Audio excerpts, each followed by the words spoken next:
Assalamualaikum warahmatullahi wabarakatuh. Baiklah, saya Vera Yunita Sari, NIM 1830401042 dari kelas Persya 5A.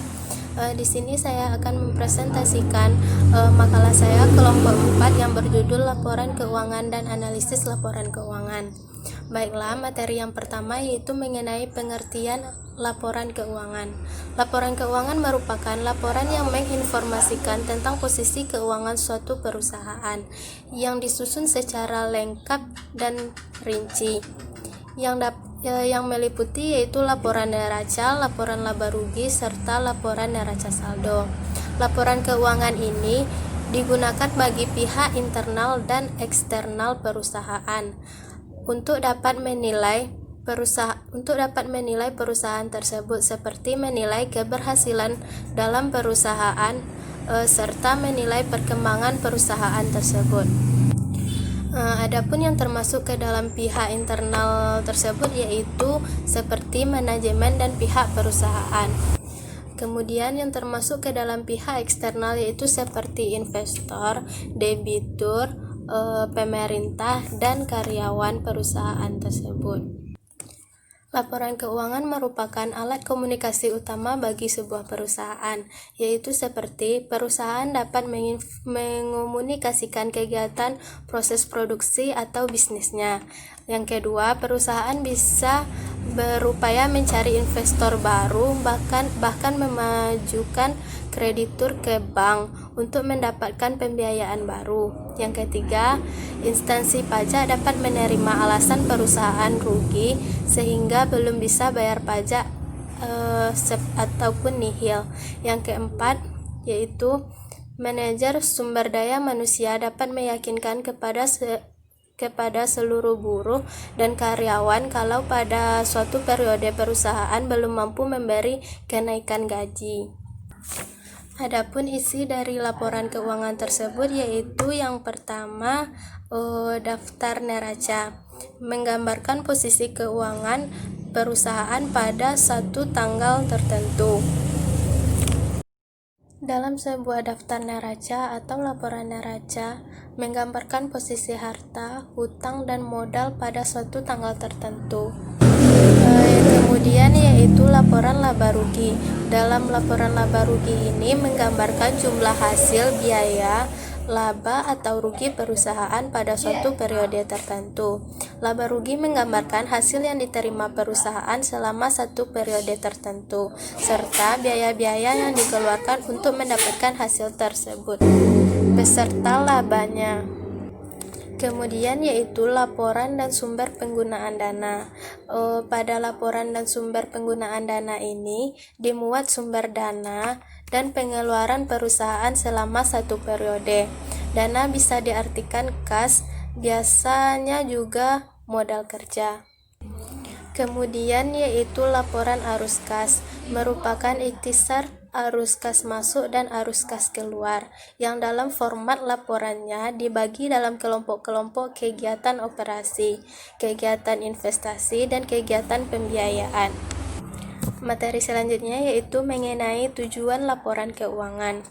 Berdasarkan PSAK nomor 1 revisi tahun 1998, tujuan laporan keuangan adalah untuk yang pertama, memberikan informasi tentang posisi keuangan, kinerja, dan arus kas perusahaan yang bermanfaat bagi sebagian besar kalangan pengguna laporan keuangan dalam rangka membuat keputusan-keputusan ekonomi. Yang kedua yaitu menunjukkan pertanggungjawaban manajemen atas penggunaan sumber-sumber daya yang dipercayakan kepada mereka. Kemudian yaitu mengenai tanggung jawab laporan keuangan. Manajemen perusahaan bertanggung jawab atas penyusunan dan penyajian laporan keuangan perusahaan tersebut. Untuk itu, manajemen memilih atau menetapkan kebijakan akuntansi yang akan digunakan dalam laporan keuangan memenuhi kebutuhan dalam standar akuntansi keuangan atau SAK. Apabila belum ada pengaturan oleh SAK, maka manajemen menggunakan pertimbangan untuk menetapkan kebijakan akuntansi yang memberikan informasi yang bermanfaat bagi pengguna laporan keuangan. Adapun tugas dan tanggung jawab akuntan publik dan kantor akuntan publik adalah memperoleh keyakinan yang memadai bahwa laporan keuangan disajikan secara wajar dalam suatu hal yang material. Yang kedua, disajikan sesuai dengan prinsip akuntansi yang berlaku umum. Kemudian yaitu mengenai prinsip adapun yang termasuk ke dalam prinsip-prinsip laporan keuangan tersebut yaitu ada sekitar 13 buah. Di antaranya yaitu yang pertama entitas, yang kedua kontinuitas operasi, yang ketiga pengukuran, periode waktu, unit moneter, aktual, harga pengukuran, penaksiran, dan pertimbangan, serta yang lainnya. Materi selanjutnya yaitu mengenai kegunaan laporan keuangan. Kegunaan laporan keuangan itu adalah sebagai berikut. Yang pertama, bagi pemilik perusahaan, seperti dapat menilai prestasi atau hasil yang diperoleh oleh manajemen, mengetahui hasil dividen yang diterima, menilai posisi keuangan perusahaan dan pertumbuhannya. Kemudian bagi seorang manajemen, laporan keuangan tersebut berfungsi untuk sebagai alat pertanggungjawaban pengelolaan kepada pemilik. Yang kedua, mengukur tingkat biaya dari setiap kegiatan operasi perusahaan, divisi, bagian atau segmen tertentu, serta mengukur tingkat efisiensi dan tingkat keuntungan perusahaan. Kemudian, laporan keuangan juga dapat menilai hasil kerja individu yang diberi tugas dan tanggung jawab kepadanya. Kemudian, laporan keuangan bertujuan bagi seorang investor, yaitu sebagai alat untuk menilai kondisi keuangan dan hasil usaha perusahaan. Kemudian, alat untuk menilai kemungkinan menanamkan dana pada perusahaan tersebut. Selanjutnya yaitu menilai kemungkinan penanaman divestasi atau penarikan investasi dari perusahaan. Dan yang terakhir yaitu menjadi dasar memprediksi kondisi perusahaan di masa yang akan datang. Selanjutnya yaitu bagi seorang kreditor, dapat menilai kondisi keuangan dan hasil usaha perusahaan baik dalam jangka pendek maupun dalam jangka panjang. Menilai kualitas jaminan kredit atau investasi untuk menopang kredit yang diberikan. Kemudian, melihat dan memprediksi prospek keuntungan yang mungkin diperoleh dari perusahaan atau menilai rate of return perusahaan. Kemudian manfaat laporan keuangan bagi pemerintah, menghitung dan menetapkan jumlah pajak yang harus dibayar. Yang kedua, sebagai dasar dalam penetapan kebijaksanaan baru. Yang ketiga, menilai apakah perusahaan melakukan bantuan atau tindakan lainnya. Yang keempat, menilai kepatuhan perusahaan terhadap aturan yang telah ditetapkan. Serta yang terakhir yaitu bagi lembaga pemerintahan lainnya bisa menjadi bahan penyusun data dan statistik. Selanjutnya yaitu bagi analis akademis dan pusat data bisnis, penting sebagai bahan atau sumber informasi primer yang akan diolah sehingga menghasilkan informasi yang bermanfaat bagi analisis atau ilmu pengetahuan dan komoditi informasi. Keterbatasan dari laporan keuangan tersebut yaitu berasal dari persepsi yang salah. Adapun alasan-alasan orang memiliki persepsi yang salah terhadap laporan keuangan tersebut yaitu ketidaktahuan mereka terhadap sifat, fungsi, serta hakikat dari laporan keuangan. Yang kedua, kesalahan dari oknum-oknum tertentu dalam profesi akuntan yang melakukan praktek profesi di bawah standar norma dan etika yang ada atau sengaja melakukan tindakan kriminal lainnya. Materi selanjutnya yaitu mengenai analisis laporan keuangan. Menganalisis laporan keuangan berarti menggali lebih banyak informasi yang dikandung dalam sebuah laporan keuangan.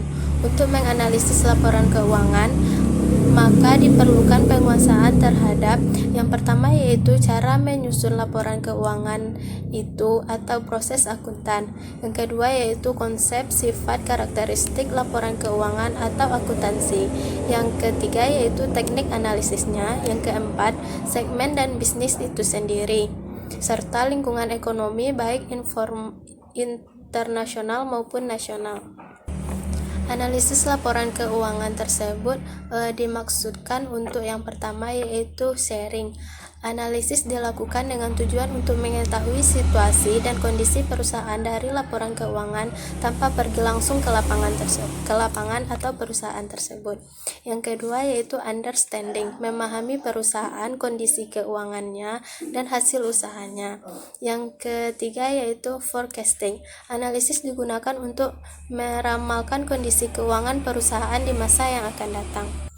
Kemudian yaitu diagnosis. Analisis dimaksudkan untuk melihat kemungkinan adanya masalah-masalah yang terjadi baik dalam manajemen, operasi keuangan, atau masalah lain dalam sebuah perusahaan. Yang kelima, yaitu evaluasi. Analisis dilakukan untuk menilai prestasi manajemen dalam mengelola perusahaannya. Adapun teknik-teknik yang sering dilakukan dalam menganalisis sebuah laporan keuangan, yaitu yang pertama, metode komparatif. Yang kedua, yaitu analisis tren untuk melihat kecenderungan perkembangan perusahaan selama periode tertentu yang sudah berlaku dan periode yang akan datang. Yang kedua, yaitu metode analisis laporan keuangan dalam bentuk common size untuk melihat struktur keuangan perusahaan dengan cara mengkonversikan laporan keuangan ke dalam laporan keuangan dalam bentuk common size dengan menggunakan denominator persentase. Metode selanjutnya yaitu metode time series, menyajikan laporan keuangan beberapa tahun, kemudian angka-angka laporan dikonversikan dengan angka indeks yang memiliki tahun dasar, sehingga analisis dapat melihat perkembangan posisi dan kemajuan perusahaan dalam rentang waktu tertentu. Kemudian dengan menggunakan metode rasio. Selanjutnya teknik analisis sebuah laporan keuangan tersebut yaitu analisis penggunaan dana, analisis break even, analisis gross profit, analisis DuPont. Kemudian model analisis laporan keuangan tersebut yaitu seperti takeover prediction model, kemudian net cash flow prediction model. Baiklah, mungkin hanya itu penjelasan materi dari saya. Jika terdapat kesalahan, saya mohon maaf. Saya akhiri dengan Assalamualaikum warahmatullahi wabarakatuh.